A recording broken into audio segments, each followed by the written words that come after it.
Shalom, salam sejahtera untuk kita semua. Salam jumpa kita dalam pembelajaran pendidikan agama Kristen dan budi pekerti kelas 12. Dengan materi yang kita pelajari di saat ini adalah keadilan sebagai wujud hidup orang beriman. Dengan bahan Alkitab Mazmur 145 ayatnya yang ke-17.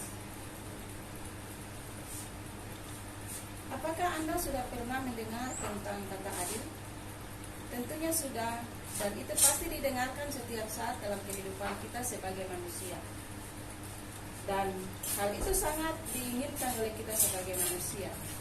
Karena keadilan adalah sesuatu sikap yang tidak memihak kepada yang lain. Keadilan adalah sikap yang tidak mementingkan diri sendiri. Keadilan adalah sikap tidak pilih kasih, tetapi keadilan adalah manusia harus berpegang teguh kepada kebenaran. Jadi untuk masalah adil, setiap orang atau setiap manusia itu sangat menginginkannya dalam kehidupan kita setiap hari. Materi yang perlu kita pelajari di saat ini yang pertama adalah keadilan menurut Alkitab. Menurut Baker, dalam Perjanjian Lama dan Perjanjian Baru, itu ada dua kata yang menggambarkan tentang masalah keadilan. Dalam Perjanjian Lama adalah sedek atau mispat. Sedangkan di dalam Perjanjian Baru adalah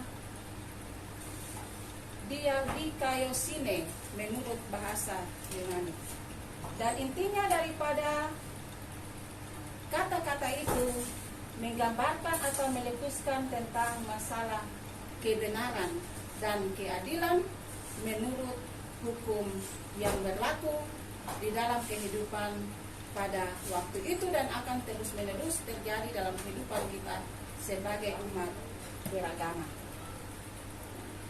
Sehingga kata adil artinya apa yang benar, apa yang sesuai dengan hukum yang berlaku dalam suatu bangsa atau suatu agama itu sendiri. Yang mana kita ketahui bahwa Allah kita adalah Allah yang penuh adil, Allah yang penuh kasih setia. Dia tidak pernah memihak kepada siapapun. Keadilan dan kasihnya itu berlaku dan sama rata terjadi bagi kehidupan kita sebagai manusia dan tidak memilih agama manapun. Nah, yang berikutnya bahwa melalui kasih dan keadilan itu maka Allah menginginkan kita untuk kita bisa hidup di dalam kebenaran, kita bisa merestorasikan kehidupan kita untuk kembali kepada kehidupan yang benar, yang sesuai dengan hukum, yang sesuai dengan kebenaran yang ada di dalam iman dan kepercayaan kita sebagai umat Allah. Nah, Alkitab dengan jelas menyatakan bahwa Allah itu adil. Dan ayat-ayat yang menunjukkan tentang Allah itu adil adalah terdapat di dalam Mazmur 145 ayatnya yang ke-17 yang berbunyi bahwa Tuhan itu adil dalam segala jalannya dan penuh kasih setia dalam segala perbuatannya. Itu yang pertama. Yang kedua, di dalam kitab Sefanya pasal 3 ayatnya yang kelima yang berbunyi atau berkata bahwa tetapi Tuhan adil di tengah-tengahnya, tidak berbuat kelaliman. Pagi demi pagi ia memberi hukumnya. Itu tidak berlaku ketinggalan pada waktu fajar. Tetapi orang lain tidak kenal malu. Jadi dua ayat itu menggambarkan tentang masalah Allah itu adil. Nah, dari berbagai pemaparan yang sudah disampaikan di atas tadi, dapat ditarik kesimpulan bahwa adil berarti bertindak dengan benar yang sesuai dengan standar kebenaran atau ketetapan hukum yang berlaku Nah, Allah itu adil, artinya Allah akan selalu berlaku benar sesuai dengan prinsip-prinsip kebenarannya sendiri. Dia tidak akan pernah melanggar ketetapannya atau hukum-hukumnya yang telah dia buat. Yang kedua adalah keadilan Allah dapat kita rasakan dalam berbagai cara. Antara lain, yang pertama, Allah mencintai kebenaran dan menolak kejahatan. Allah mencintai mereka yang taat dan setia pada jalan-jalannya. Yang kedua, Allah menghukum orang-orang yang tidak hidup dalam jalannya, yaitu mereka yang tidak taat pada perintahnya. Allah menghukum berarti Allah adalah Allah, bukan berarti bahwa Allah adalah Allah penghukum. Ia menghukum karena masalah keadilan itu sendiri. Keadilan Allah dinyatakan dengan menjatuhkan hukuman atas setiap orang yang melanggar hukum-hukumnya atau kebenaran yang sudah ditetapkan oleh Allah itu sendiri. Yang ketiga, Dia tidak akan atau Allah tidak akan membiarkan pelanggaran dan dosa itu berlaku begitu saja dari hadapannya. Allah akan mengajarnya dengan hukuman. Yang keempat, Allah memberikan tempat bagi mereka yang taat dan setia pada perintahnya.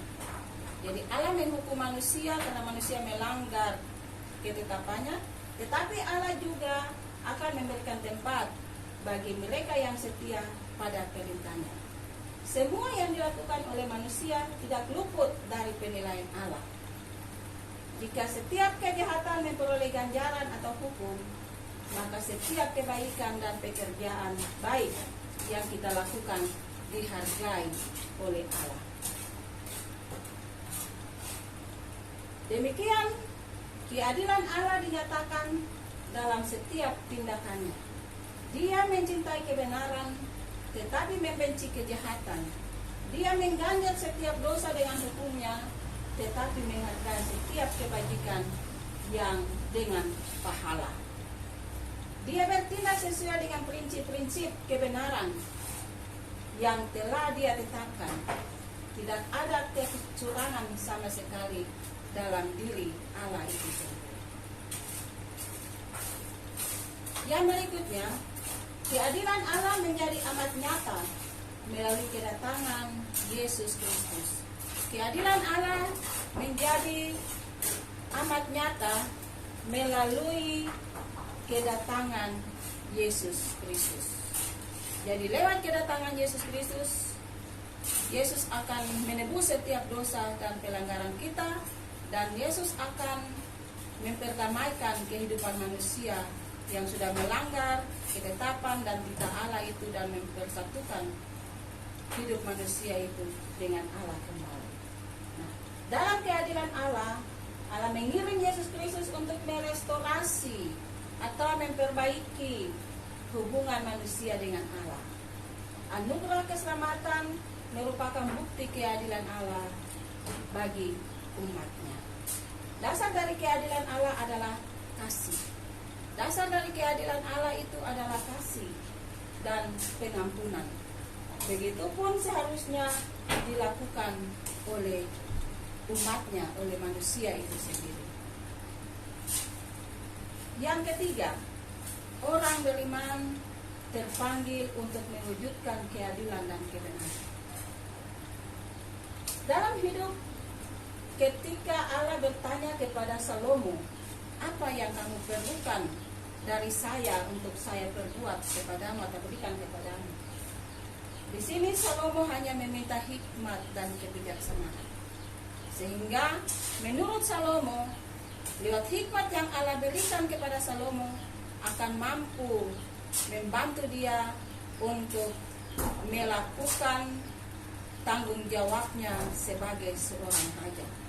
Salomo tidak pernah meminta harta dan kekayaan, tetapi Salomo meminta hikmat supaya lewat hikmat yang Allah beri, Salomo bisa mampu memutuskan segala perkara yang terjadi kepada negaranya atau kepada rakyatnya itu sendiri. Sehingga apa yang diminta oleh Salomo Allah berikannya dengan cuma-cuma. Sehingga lewat hikmat yang Allah berikan, Salomo bisa dapat memutuskan perkara yang terjadi dalam kehidupan bangsa dan negara pada waktu itu. Dan itu terbukti ketika dia memutuskan kepada 2 orang wanita yang merebut 1 anak yang masih hidup, siapa sebenarnya ibu daripada bayi yang mereka rebutkan tersebut. Itu adalah bukti nyata keadilan Allah, kasih Allah bagi manusia lewat Salomo pada waktu itu. Jadi Allah bertindak atau orang beriman terpanggil untuk mewujudkan keadilan Allah dalam kehidupan. Sehingga apa yang kita minta dari Allah pasti Allah berikan tepat pada waktunya. Yang berikutnya, dengan hikmat yang berasal dari Tuhan, dia tahu di antara 2 orang wanita tersebut siapa sebenarnya ibu daripada bayi yang mereka rebutkan. Yang keempat, keadilan, demokrasi, dan HAM. Ada 4 prinsip mendasar yang dapat menghubungkan keadilan, demokrasi, dan HAM adalah sebagai berikut. Yang pertama, prinsip pengakuan terhadap kesetaraan. Pengakuan terhadap kesetaraan ini mengandung makna bahwa semua orang itu sama harkat dan martabatnya. Kesetaraannya akan mendorong lahirnya kerjasama yang erat antara warga masyarakat dan mempunyai etiket baik secara fungsional dan profesional. Nah, prinsip inilah yang membedakan demokrasi dengan sistem-sistem yang lain. Dan melalui kesetaraan ini, semua orang sama di hadapan hukum. Semua orang berhak memperoleh apa yang menjadi haknya. Prinsip yang kedua adalah prinsip kemerdekaan dan kebenaran atau freedom. Prinsip inilah yang seringkali menjadi momok bagi demokrasi itu sendiri. Banyak orang cenderung menyalahgunakan kekuasaan sebagai alat untuk menindas sesama serta merampas kemerdekaan dan hak-hak asasinya. Berbeda dengan Salomo yang dipimpin oleh hikmat Allah sehingga ia memimpin dengan adil dan bijaksana. Prinsip yang ketiga adalah kesadaran terhadap adanya kemajemukan dalam masyarakat. Penghargaan terhadap keberagaman menjadi penopang bagi terwujudnya keadilan, demokrasi, dan HAM. Pada masa kini, pergerakan manusia dari berbagai belahan dunia amat tinggi. Dalam satu negara, hidup berbagai bangsa, suku bangsa, budaya, maupun agama. Dan itu terjadi dan terbukti di negara kita Indonesia. Begitu banyak keberagaman yang ada di negara kita. Keberagaman ini dapat melahirkan konflik dan itu sudah pasti akan melahirkan konflik. Namun potensi konflik dan perpecahan dapat diminimalisir oleh adanya kesadaran terhadap keberagaman itu sendiri. Selain itu, terpeliharanya keberagaman juga dapat dilakukan dengan memberikan penghargaan terhadap sesama manusia sebagai makhluk mulia ciptaan Tuhan. Yang keempat, prinsip yang keempat adalah prinsip kebebasan menyatakan pendapat dan penegakan HAM. Nah, keadilan akan menopang kebebasan setiap orang untuk memilih pemimpin yang baik dan benar, serta mengungkapkan pendapat demi kesejahteraan bersama. Dan hal ini biasa terjadi pada pemilihan-pemilihan umum, baik dari presiden, wakil, pemilihan anggota legislatif dan eksekutif dalam negara kita. Nah, integritas, kesesuaian antara kata dengan perbuatan, antara cara dengan pencapaian. Cara yang benar, jujur dan adil akan menghasilkan buah yang baik. Tujuan yang baik tentu ditempuh dengan cara-cara yang baik dan rasional. Implikasinya adalah politik yang mengandalkan moral dan hati nurani. Demokrasi dan HAM akan menjamin kepenuhan keadilan sosial bagi seluruh rakyat Indonesia. Demikian pula sebaliknya, keadilan merupakan kunci utama dalam mewujudkan demokrasi dan HAM. Nah, akhirnya kita masuk pada kesimpulan. Kesimpulan daripada materi ini adalah keadilan adalah suatu keadaan di mana setiap orang memperoleh apa yang menjadi haknya. Sebagai remaja Kristen, kamu terpanggil untuk mewujudkan keadilan, demokrasi, dan HAM dalam kehidupan setiap hari. Demokrasi dan HAM hanya akan terwujud jika keadilan dijadikan penopang utama bagi terwujudnya demokrasi dan HAM. Allah adalah adil, menuntut tiap orang Kristen atau setiap orang, setiap umat manusia untuk berlaku adil pada setiap orang tanpa kecuali. Terima kasih. Shalom. Terima kasih, shalom. Salam sejahtera untuk kita semua di hari ini.